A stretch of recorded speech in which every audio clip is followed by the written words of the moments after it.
Hi friends, you've arrived at the space in between. I'm your host, Dinine Sig. I'm an attorney, a mom, an author, an entrepreneur, and a widow. You are in the right place if you want to learn how we will navigate life's transitional moments, both good and not so good. Together, we will find the magic and bring the light to anything you are dealing with. Come sit with us in the space in between.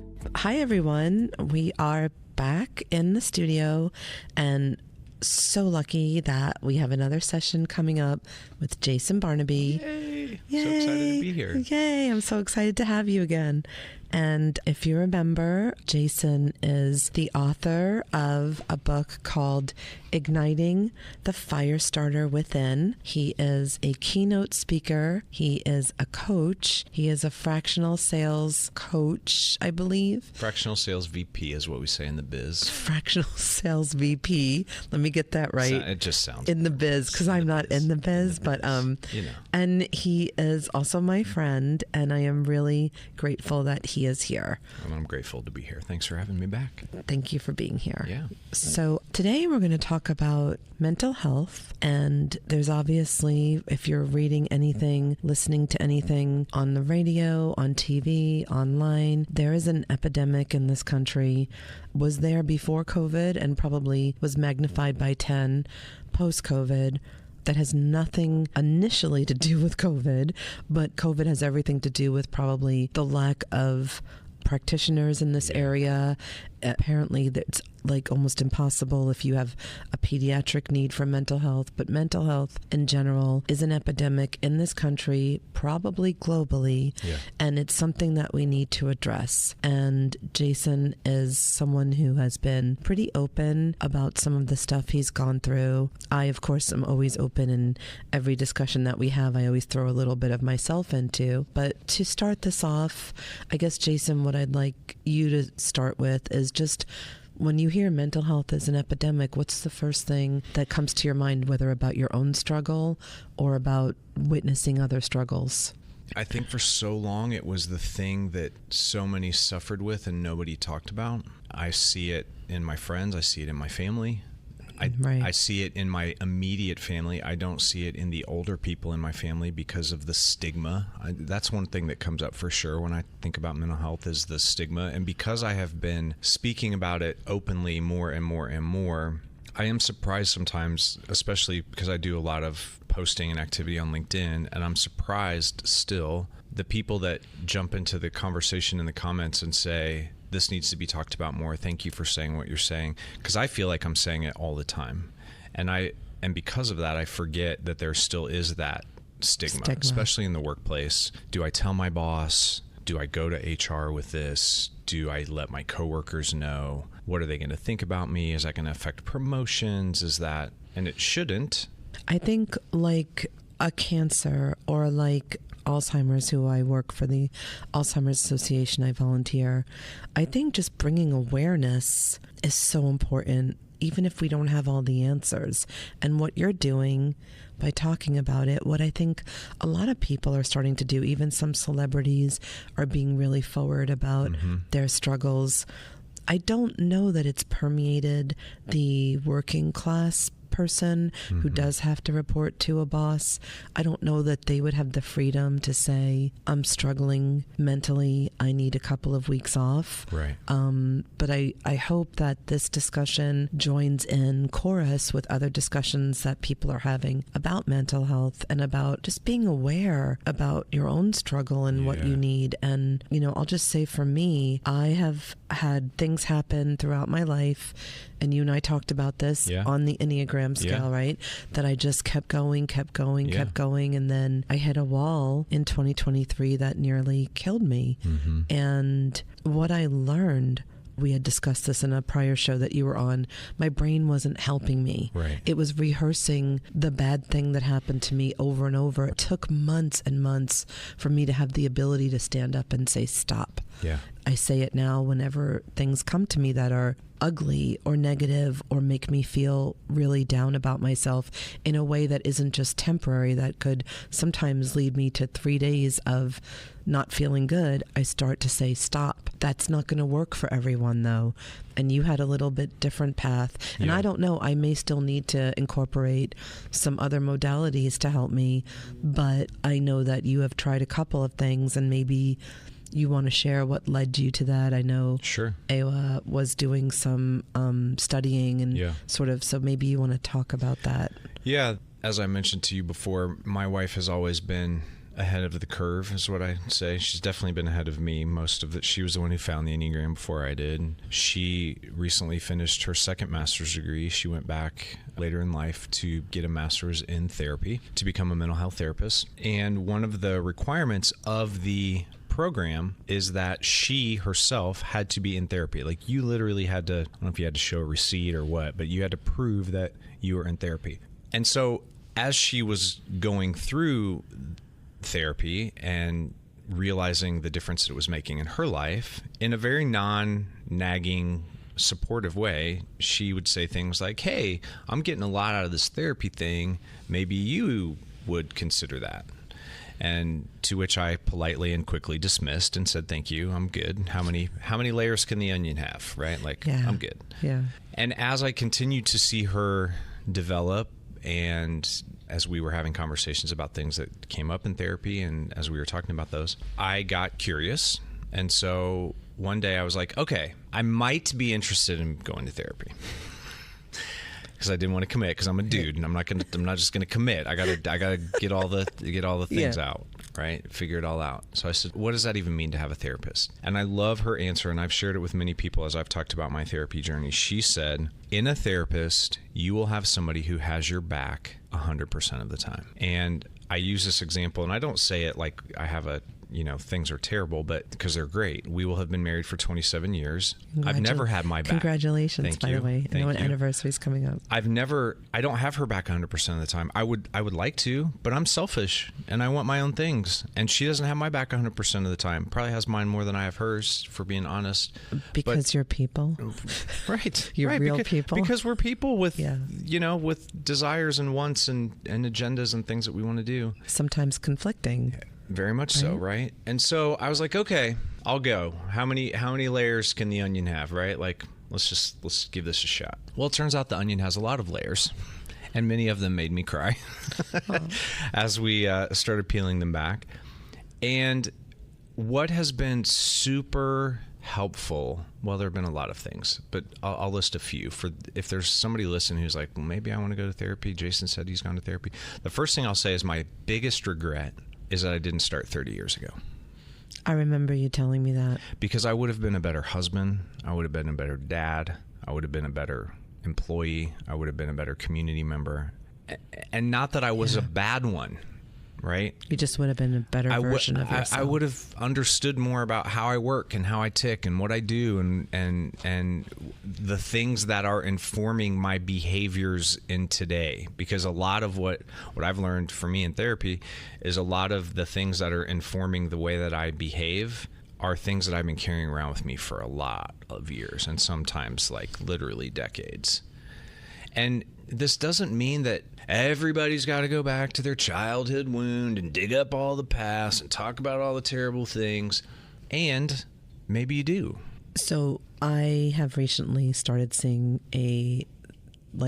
someone who specializes in trauma, because I went through an event last year that you're well aware of that caused me obscene amounts of trauma. Right. And I kept putting it off and saying, I should just be able to get through this. I should just be able to move forward. I've lost my husband. I've lost my brother. Had my house go up in a fire. Why can't I? And I just couldn't. And in seeing this person that specializes in trauma, she did ask me to do a list of the very first trauma I believe I sustained up until encountering the person that caused the trauma last year. Sure. I wrote my first trauma on there, and I got angry. And stopped. And I had friends encouraging me, and I brought it back into her, and I said, what's the point of writing down this trauma and then another 8 or 10 that might have happened to me if I was able to get through all of them, but I can't get through this one. And she didn't push me. I was kind of pushing because I wanted her to give me some answers. Sure. She did not. She just said, okay, Dinine, if that's not where you want to be right now, it will probably help you when you're willing to list some of the traumas that have happened to you. But let's just pick up where we left off last week and leave that. So I agree with you. Sometimes you do, and sometimes you don't. A lot of my friends have said, if you're seeing someone for this specific reason, you probably should do what she's saying because she probably knows what she's doing. At least better than we do, right? Right. But I got so angry just writing down one. I literally had one and a period, and I wrote it. It was like a fight with my mom when I was in high school. And I was like, what does this matter? So I think finding a therapist you can trust, right? Yes. Because even though I was angry, I was trustful enough to show back up and say to her. And so we picked up wherever. But I think when we're thinking about writing down, or like you said, going back to childhood, some people just might need that. I don't know that it's childhood. It's more like teenage to 20s. But when you were engaging in this, I remember you talking about considering possibly medication. I know there's a stigma with that still. I know the stigma has come down quite a bit in this country, but there's still a stigma with medication. There's still a stigma with other therapies, but people are interested. I had someone on, Jeff Murray, who he has done... Love that episode, by the way. Thank you. It's Thank really you. He has done psilocybin therapy. He's done EMDR, which he suggested to me highly. I've heard multiple people who have been in trauma who have said that EMDR has helped them tremendously. And I'm looking forward to getting to that spot where I do that. But for you, and for thinking about how you're confronting the stigma, which I applaud you for. Thank you. I read your articles on LinkedIn, and I look at your Instagram posts and videos sometimes when you post them there. How do we combat the stigma? Because I want to throw a statistic at you.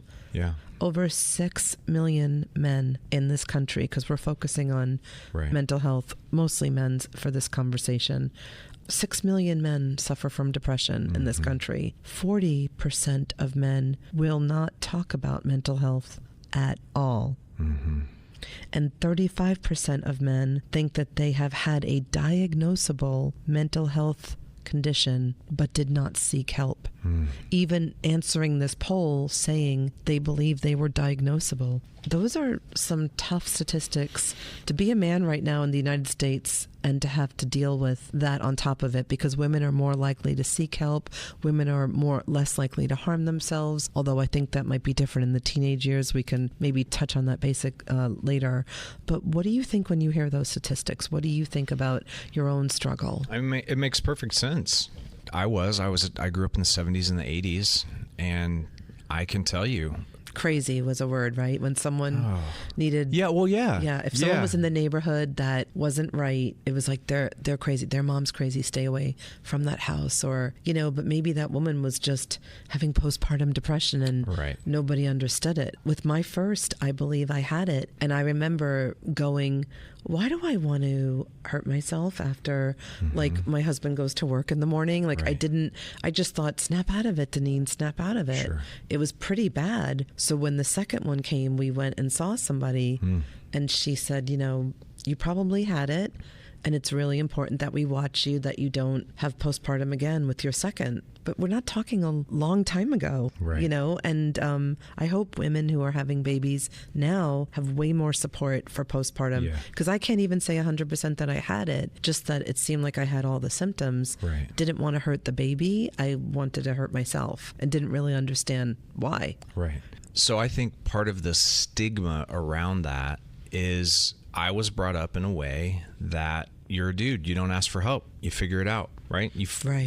And something that you said at the beginning was interesting to me when you were writing down on that list that she told you to write down. You wrote it down and you were angry. Yeah. And I just had an epiphany about 3 months ago with my 16-year-old daughter, because in my house and in the way that I grew up, and I grew up with a brother, so it was 3 men in the home and my mom. And we were not allowed to be sad. We were allowed to be angry. And that was the pervasive, like if there was an emotion in the home, it was anger, and it was usually explosive anger. So that was modeled, and like the explosion, and then Dad was fine. We weren't. Right. And then sometimes he would say sorry, not till later in life when I think back to it. And I had a situation with my daughter where I lost my temper. And I felt like immediately after like the explosion, I felt bad, and I said that I'm sorry. And she said, you can't just come and say you're sorry and think that everything's going to be okay. Like, because I'm still affected by the explosion. She's still processing it. Yeah. And I really appreciated that. And it got me to thinking, and I thought back to when I was a kid, if we fell down, stop crying, get up, wipe it off, rub some dirt in it. Did you ever hear "Stop crying or I'll give you something to cry about"? Yeah, that was, I mean, if they didn't say it, I heard it in my head because I had heard it already so many times. You want something to cry about? I'll give you something to cry about. And what's very interesting, I don't know if you've ever looked at this, but if you look at a feelings wheel, have you ever seen a feelings wheel? I have. I'm not entirely. A very close cousin to anger is sadness on the feeling wheel. Yes, that I've seen. And so I honestly, like, and this happened, I wasn't planning to talk about this, but this happened today. I dropped my daughter off at school. When I pulled out, I came over into the other lane for like, I don't know. A second. And it was one of those things, like, I think when I came out, I overturned, and then... So then, I did it for a couple seconds. Then I moved back in. Guy coming down the other way in a pickup truck. And it's during the day, but he still turns his lights on and his brights, and he's flicking his lights at me. And as he passes me, he's giving me the finger. And I laughed. I'm like, why are you so angry? And I think there's so many men that are so angry because we weren't allowed to be sad when we were kids. And I think that's why there's so much road rage. I think that's why there's so much domestic violence, because I honestly think that a lot of that is masked sadness.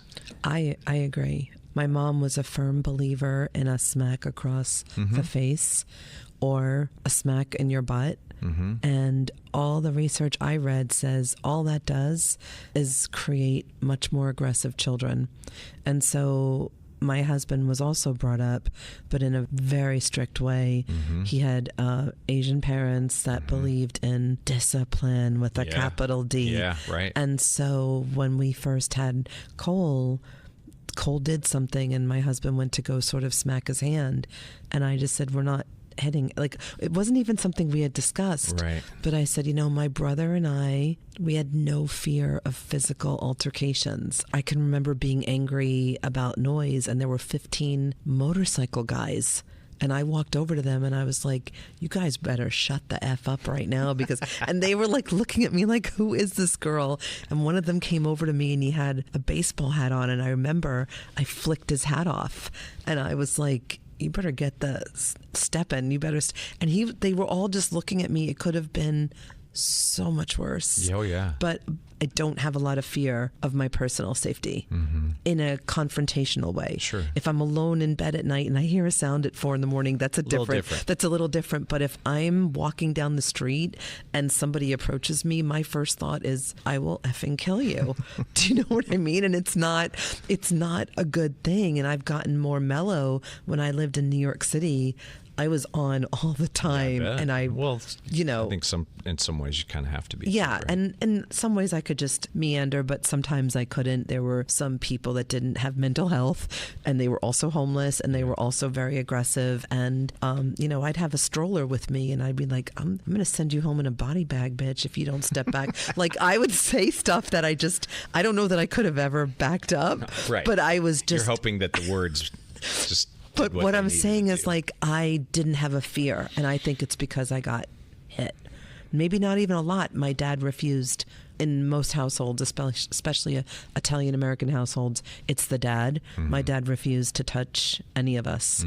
I think one time he got mad at my brother, probably for coming at me, and my brother got whooped. But that was the one and only time. Yeah. And my mom was, like, a big believer in... And I think there's a humiliation that goes with being smacked. Absolutely. And I think that there's it builds these aggression. Or in my sister's case, she was very much an avoidant. She didn't want to deal with anything bad. Me and my brother were ready to like crush down on people with like hammers, and she was like running off. So I think those two things, and neither one is good. You've got it. So I don't know if you got hit a lot or not, but I think that also creates aggression. We had a wooden spoon in our house that was the instrument of choice, and I think when I was 11, and only because it had been through the dishwasher, not because of the force with which it was being used, it broke on me. And that was the last time. The parent that was using it got pissed at you because the spoon broke. Well, no, they were pissing me for something. And then but I mean, they got pissed because while they were trying to discipline you, then they were like, look what you made me do. Yeah, all that. And I mean, not much. I can probably count on one hand the amount of times that happened. But going back to that, creating aggression. Yeah. And the stigma around, like, I mean, how many times it's a song too. I mean, it's for girls, but big girls don't cry, right? Yeah. Like, you're bigger than that. My mom was always like, stop crying. Yeah. You have nothing. You don't have a mortgage. You have nothing to cry. Yeah. Like, but you just took away my Barbie dolls. What do you mean I don't have a mortgage? I don't know what that means. Do you know what I'm saying? Like, of course I'm going to cry. Skipper needs to go to... Right. So part of that stigma is, I think, one, we weren't encouraged to feel the feels. True. Two. At least in my house and your house. Well, I just think, I mean... You think generationally... Well, I mean, yes. Because, you know, my younger kids have both been in therapy now, partly because we have gone. And I think that's something different. But, you know, we also grew up... I don't know if this happened in the state that you grew up in. I don't know if it was a national thing. But here in Indiana, when I was a kid, after the news... There was a recording that said it's 10 o'clock. Yes. Our parents had to be reminded that they had children.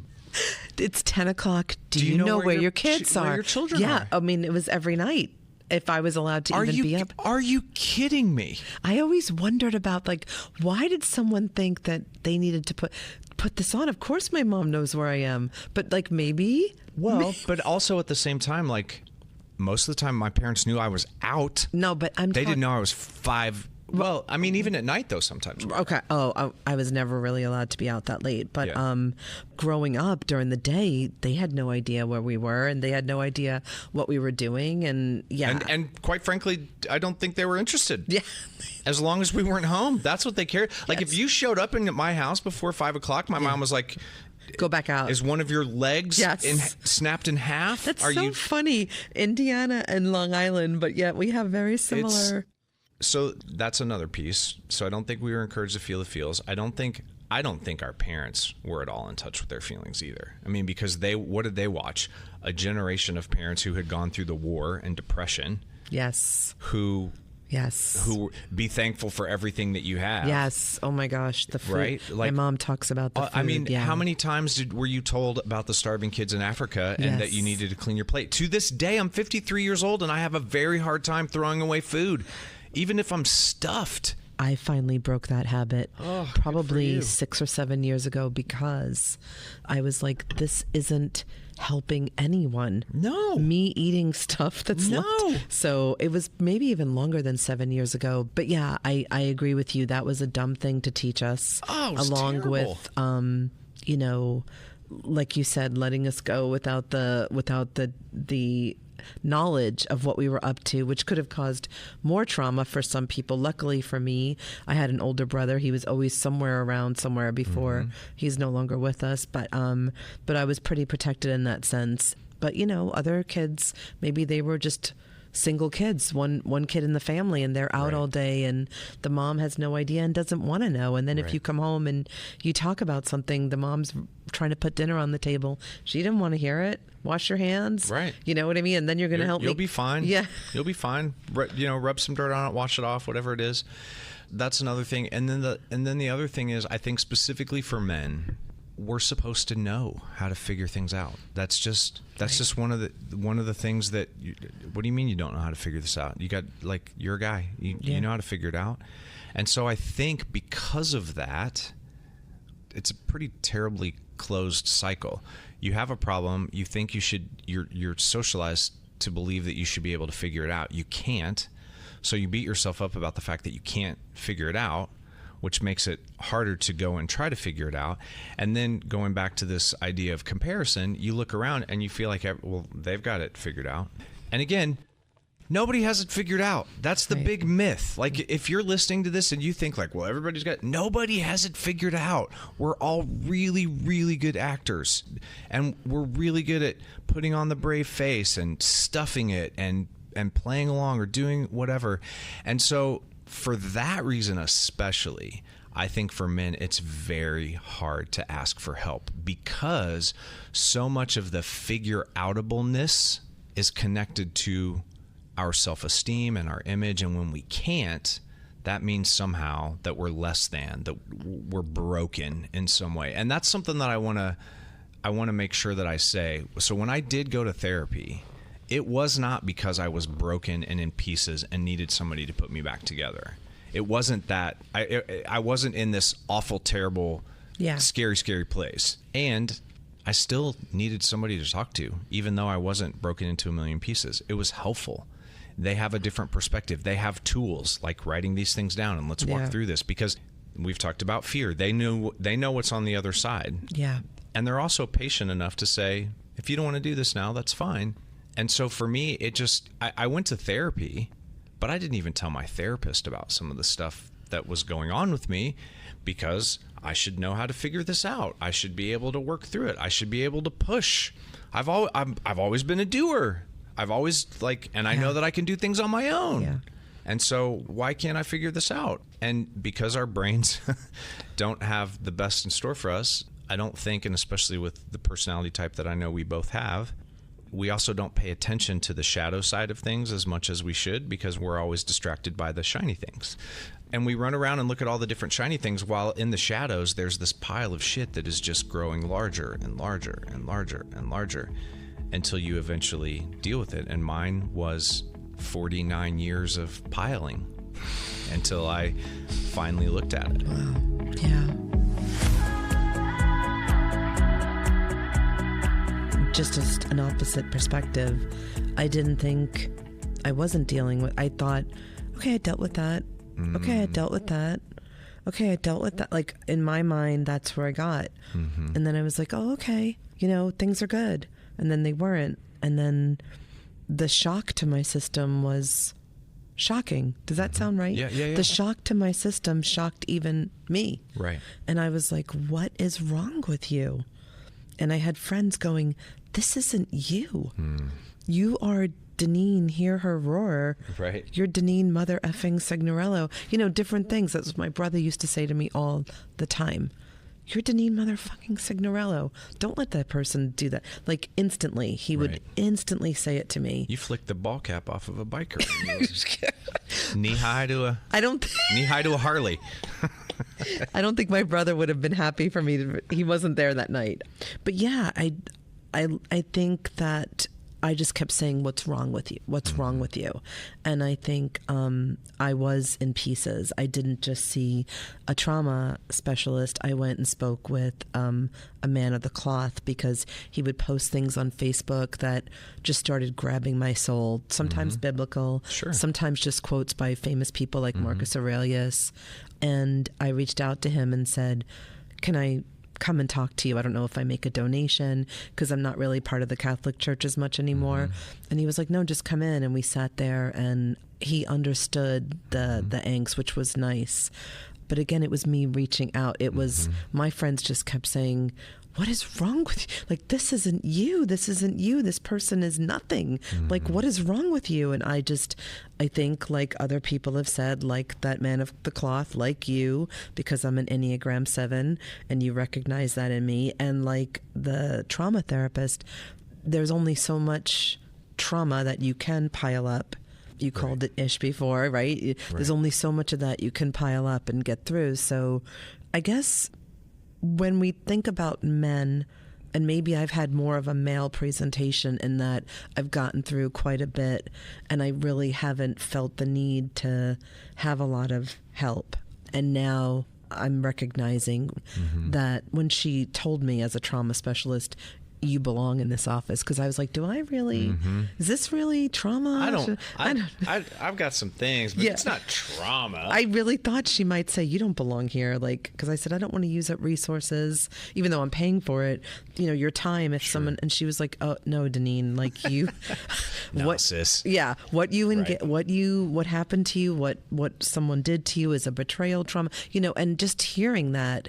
And if you're listening and there's someone out there who is wondering, just her telling me, and maybe this happened to you when you started, just her telling me, no, this is what that is. And you are not weak. You are processing something really, really, really effed up. Right. Well, and what's interesting in my particular situation over the last couple of years, my wife would, and she actually asked me about this the other day. She said, I see some of your posts and you're talking about this. She goes, do you not remember us having the conversation about you potentially being depressed? And I was like, nope, I wasn't hearing it. I just simply... You didn't have ears for it. I didn't. It was being said. It was totally being said. And so when I went to my primary care doctor last fall, this is kind of interesting. So I went last fall, and she has you, and this is another reason I think it's more prevalent, because now at least I know every time I go see my primary care doctor, there's a form that says for anxiety and depression. Right. And so I remember you telling me that really helped you. It did. When she said, yeah, because I don't want to say your story. Yeah, but she looked at it and she goes, this isn't good. Well, here's what's interesting. She said that to me last October.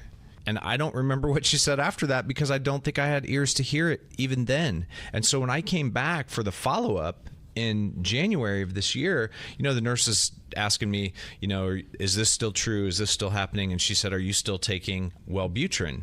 And I was like, come again?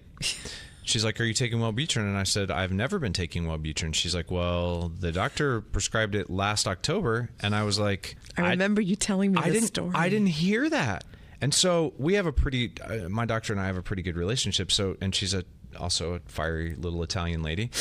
And she came in and she said, she was like, can we talk about the fact that you did not take your Wellbutrin starting last October when you saw me? And I was like, I don't remember you telling me that I had a prescription for it. And she goes, well, I did. And she said, and now I want to look at your, because she had me do the survey again. Right. And she looked at it, and that's when she's like, Jason, you're depressed. And she said, I don't even really feel comfortable with letting you go from here today unless I know that you are 100% going to go straight to the pharmacy and get this prescription filled.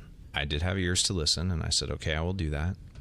And so I took the first dose was on a Friday. The second dose was Saturday, and the third was Sunday. So I took the third dose on Sunday. We keep it down in the kitchen. I made coffee, took the dose, drank my coffee, and I went back upstairs, Dinine, and I looked in the mirror, and out loud I said, oh, there you are. Wow. It's nice to see you again. Wow. I remember a piece of this conversation, but not this. And wow. I know for several people that, like, I was talking to somebody and they're like, it took my daughter like 2 years to find the right medicine and the right dosage. I'm very fortunate that it didn't take me that long.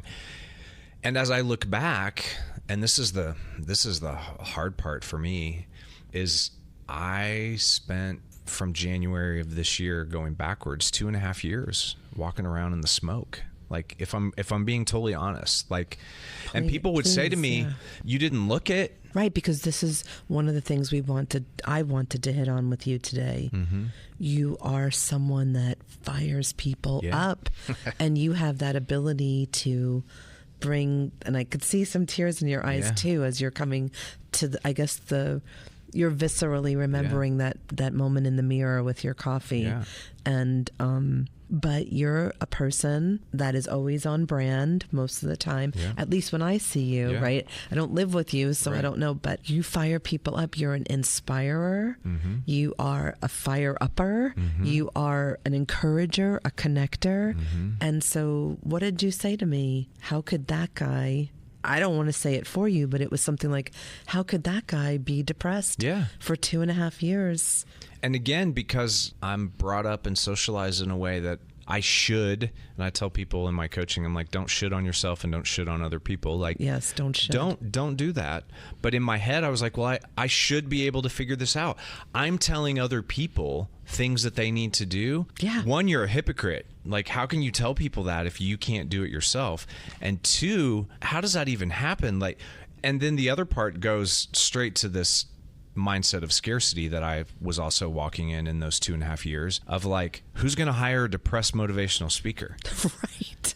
Let's bring in the depressed guy to get everybody fired up. Right. But I mean, and I don't want to say to your benefit, because I don't want to encourage other men out there who need help to keep, but you didn't show it because you have an ability to, I think most of us do, to put on a mask or to put on our positive face.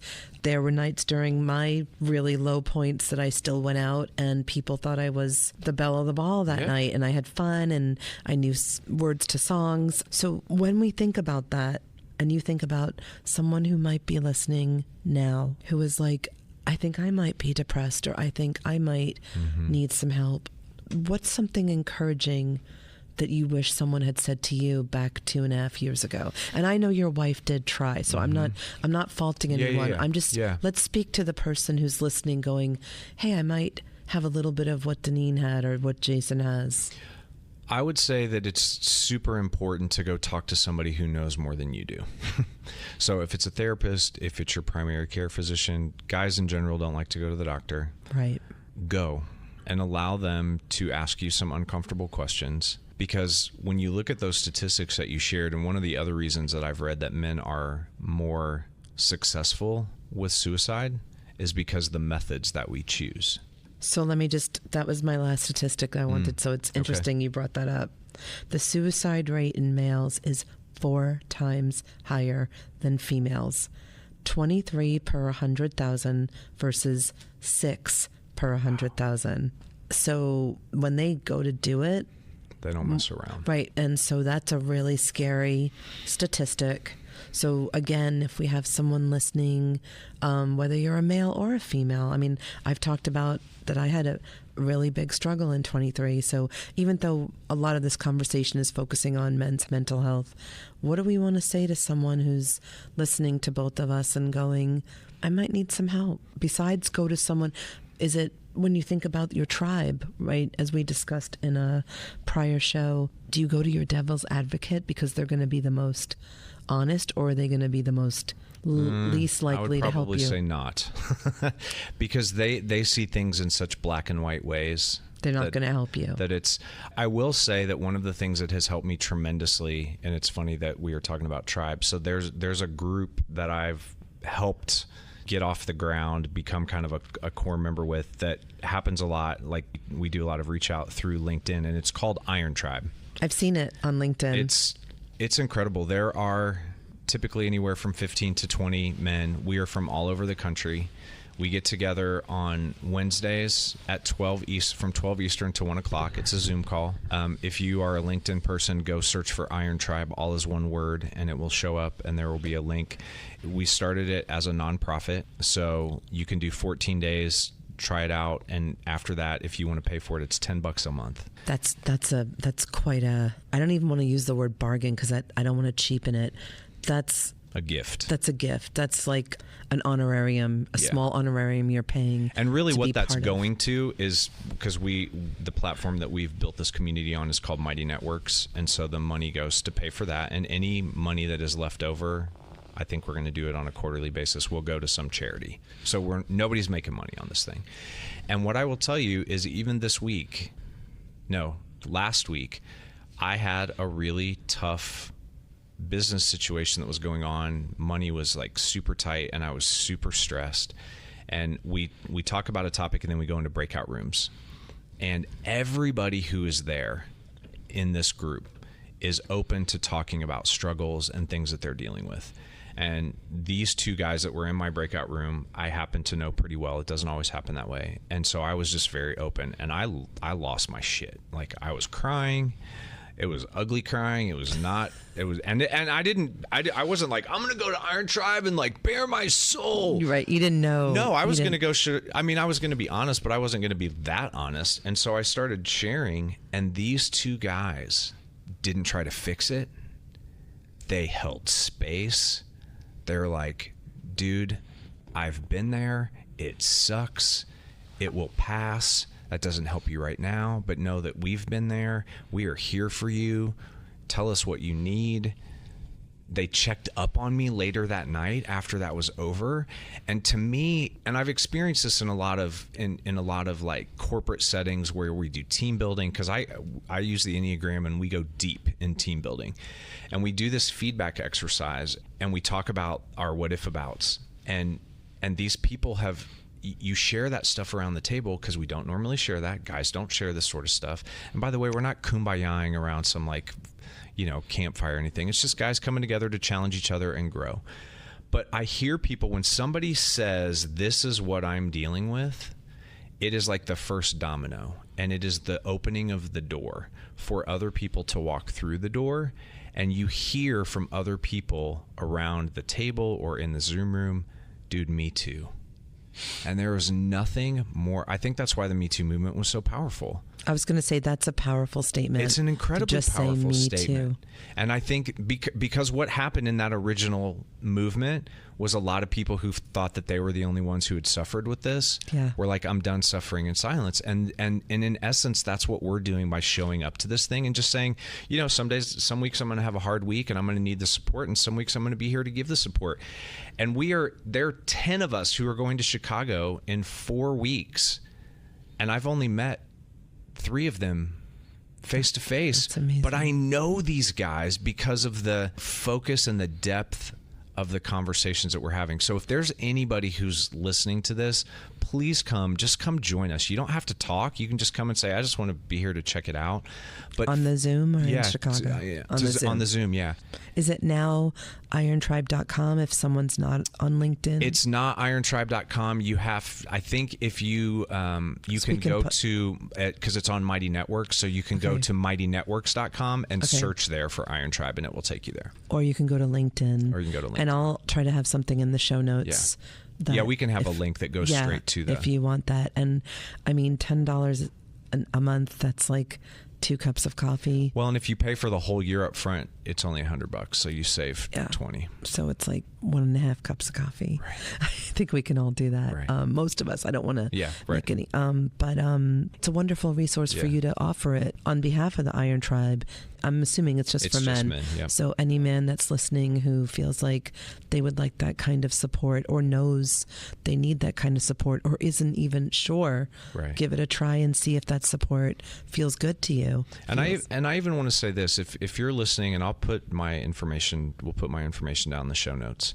If you don't want to show up to a group of men, but you want somebody to talk to and don't feel like you have anybody to talk to, call Jason. I will put my information down there. I'm serious. Yeah. If I don't answer, leave me a message. I do a lot of business on the phone, so I don't always answer. But leave me a message. Send me a direct message on any of the social medias that I'm on. I will respond. You are not alone. And that is I think that's the biggest stigma that we have to overcome, that we're the only ones who are dealing with it, because the shame that comes from not being able to figure it out just grows, which deepens the depression, which deepens the shame, and you wind up crawling in a hole to decorate. That's right. So on that note, if you've listened to the whole show and you feel like you want to take Jason up on his offer, either reach out to him personally or look into Iron Tribe on mightynetworks.com, or LinkedIn is Iron Tribe or Jason Barnaby. If you're a woman and you're listening, I will try to have some resources in the show notes as well. I don't know of a group as amazing as Iron Tribe that would only be $10 a month. But maybe I could start one. But reach out on DinineSig.com. There's a comment section, and let me know if you're still looking for resources, and we'll try to get you with someone. Or maybe somebody has an awesome resource out there that they can let you know about. If they have an awesome resource, then please this will be on Instagram and TikTok, and I'm also on LinkedIn and DinineSig.com. But I hope that today, sitting on the space in between with us, that you got something out of this, and that maybe it helps you identify within yourself or within someone you love who might need help. And Jason Barnaby, I am so thankful that you came and sat with us again. Absolutely, and my pleasure. Can't wait to find another topic to rope him into. I'm sure we can find some. All right, thank you. Bye-bye. Thank you so much for joining me today. Remember that even in your worst days, there is always something beautiful. You just need to look for it. Until next time.